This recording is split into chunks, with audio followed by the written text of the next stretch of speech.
প্রিয় ছাত্রছাত্রীরা, আজকে আমি তোমাদের জন্য নিয়ে এসেছি Bardhaman university BA second semester দর্শন মাইনরের অদ্বৈত বেদান্ত অধ্যায়ের কিছু গুরুত্বপূর্ণ 2 নম্বরের প্রশ্নের উত্তর। প্রথম প্রশ্ন, অদ্বৈতবাদের প্রথম প্রবক্তা কে? গৌড়পাদ। ব্রহ্মসূত্র গ্রন্থটির রচয়িতা কে? মহর্ষি বাদরায়ণ। শ্রীভাষ্য গ্রন্থটির রচয়িতা কে? রামানুজ।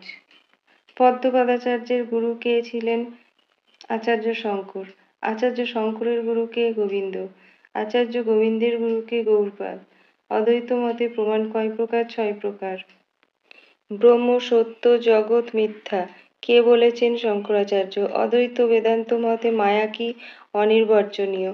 শঙ্করাচার্যের বেদান্ত দর্শন কি নামে পরিচিত? অদ্বৈতবাদ। আচার্য শঙ্কর হলেন বেদান্ত দার্শনিক।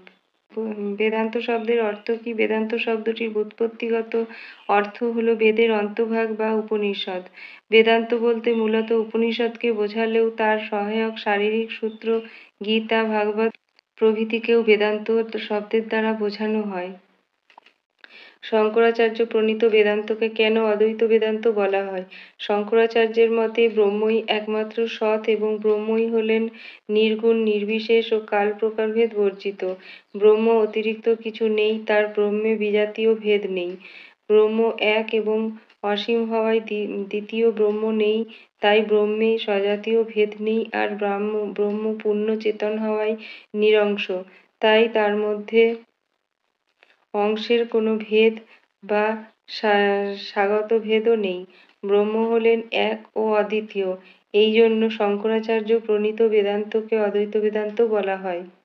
শঙ্করাচার্যের মতে জীব কি? শঙ্করাচার্যের মতে অজ্ঞানসৃষ্ট স্থূল শরীর, সূক্ষ্ম শরীর ও কারণ শরীরে আবদ্ধ চৈতন্যই হলো জীব। জীব হলো আত্মা ও অনাত্মার সংমিশ্রণ। শুদ্ধ আত্মার অনাত্মার অধ্যাসের ফলে, অর্থাৎ যখন আত্মার উপর অনাত্মা আরোপিত হয়, তখনই শুদ্ধ চৈতন্য বা আত্মাসাক্ষী চৈতন্য জীবে পরিণত হয়।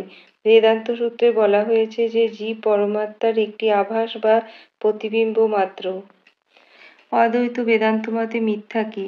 অদ্বৈত বেদান্ত মতে যা ত্রিকাল অবাধিত তাই সৎ, যা কোনো কালে বাধিত হয় তা হলো অসৎ তথা মিথ্যা। অদ্বৈত বেদান্ত দর্শনে মিথ্যা শব্দটি সাধারণ অর্থে ব্যবহৃত হয়নি। অদ্বৈত বেদান্ত মতে যা সৎ অসৎ বা সৎ অসৎ রূপে বর্ণনীয় তাই হলো মিথ্যা। অদ্বৈত বেদান্ত মতে মায়া কি? অদ্বৈত বেদান্ত মতে মায়া হলো ব্রহ্মে জগৎ ভ্রম সৃষ্টিকারী এক বিচিত্র শক্তি।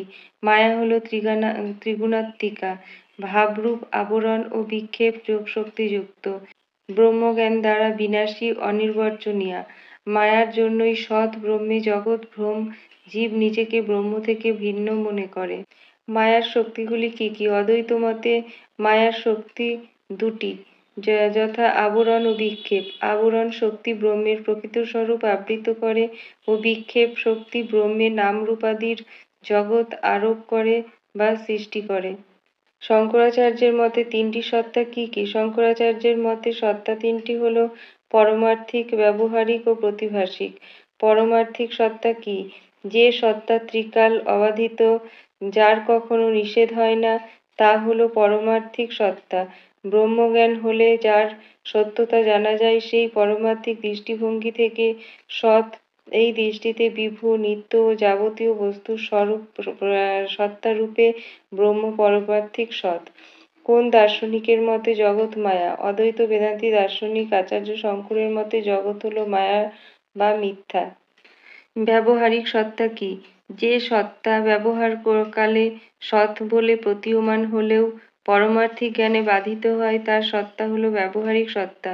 ব্রহ্মজ্ঞান না হওয়া পর্যন্ত যে সকল পদার্থ সত্যরূপে প্রতীয়মান হয়, তবে সত্যতা হলো ব্যবহারিক সত্যতা।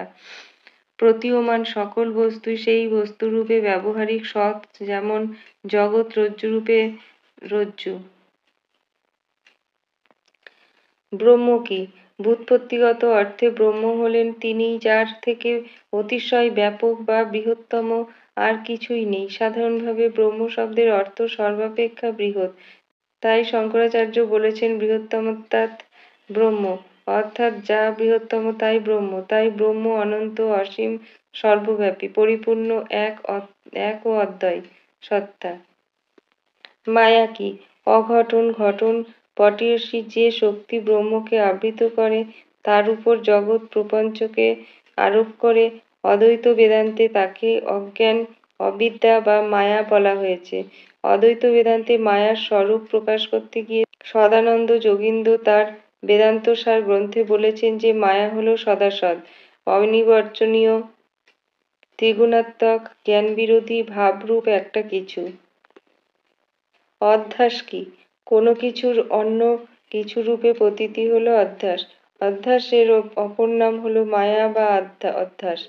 অধ্যাস বা মায়ার জন্য ব্রহ্ম জগৎ স্রষ্টারূপে প্রতিভাত হন।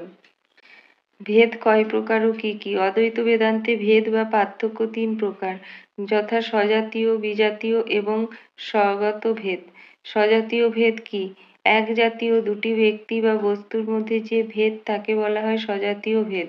যেমন একটি মানুষের থেকে অপর একটি মানুষের ভেদ হলো স্বজাতীয় ভেদ। বিজাতীয় ভেদ কি? দুটি ভিন্ন জাতীয় ব্যক্তি বা বস্তুর মধ্যে যে ভেদ তাকে বলে বিজাতীয় ভেদ। যেমন একটি কুকুরের থেকে একটা গরুর ভেদ বিজাতীয় ভেদ। স্বগত ভেদ কি? একই বস্তু বা ব্যক্তির বিভিন্ন অঙ্গ বা অংশের মধ্যে যে ভেদ তাকে বলা হয় স্বগত ভেদ।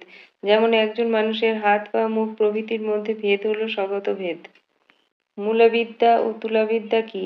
ব্যবহারিক সত্তার জনক অবিদ্যাকে বলা হয় মূলাবিদ্যা এবং প্রতিভাসিক সত্তার জনক অবিদ্যাকে বলা হয় তুলাবিদ্যা।